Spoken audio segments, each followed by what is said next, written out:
It's quarter-final Friday in Paris, with both the battle for the world number one continuing and the final spot in the race to London to be decided.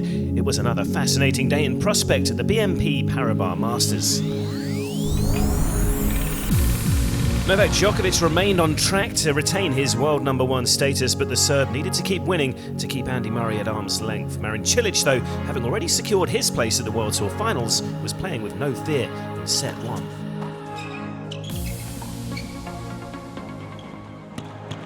Oh, too good. Thumbs up from Djokovic. That was inch perfect, that lob. Cilic had taken a set from Djokovic for the first time in 2 years. The top seed went to break up late in set two, only to concede it with two double faults. The tension was rising, and Cilic could smell blood. Get the sense that Cilic does not want to let this opportunity slip. In game 12, Djokovic faced 2 match points. What a way to save it! Where's that tennis been? 14 times they'd played, 14 times Djokovic had won, but in the tiebreak that followed, that record and his hold on the world number one ranking were slipping away. Marin Cilic scores a first ever win over Novak Djokovic, and in doing so leaves the door open for Andy Murray to take over at the top of the world ranking. A huge win, obviously, for me. It was, a lot at stake for Novak in this match, in this tournament, and obviously London is coming up for battle for NO1, and maybe that had a little bit of more pressure on him.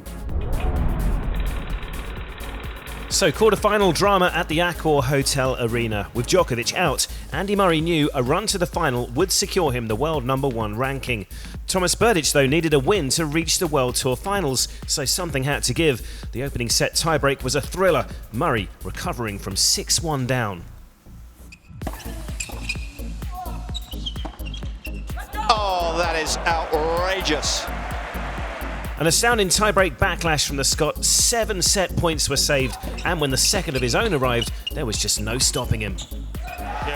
Murray wins the most extraordinary tiebreak. Suddenly the wind was in Murray's sails. Although ahead in set two, Berdych forced the Scot to serve out the match twice. Staring down the barrel, the Czech star wasn't going down quietly. Oh, that's well played. Very impressive and very cool from Thomas Berdych. Having come this close to yet another crucial win, though, Murray was not going to let it slip again. Andy Murray moves within one victory of taking over the world number one ranking. I felt probably a bit more nervous before I went on the court, but once I got out there, it felt fine. I felt, like I settled into the match quite quickly, and played some good tennis today, and dealt with some difficult situations out there. 2 weeks earlier, John Isner and Jack Sock had won the Shanghai doubles title. In Paris, though, the two Americans would be opponents. An intense opening set would result in a tiebreak, and that's when the fun really started. Good move forwards. Isner saw out the opening set and looked home and dry with the early break in set two, only for Sock to come back with a bang. Oh, that's incredible.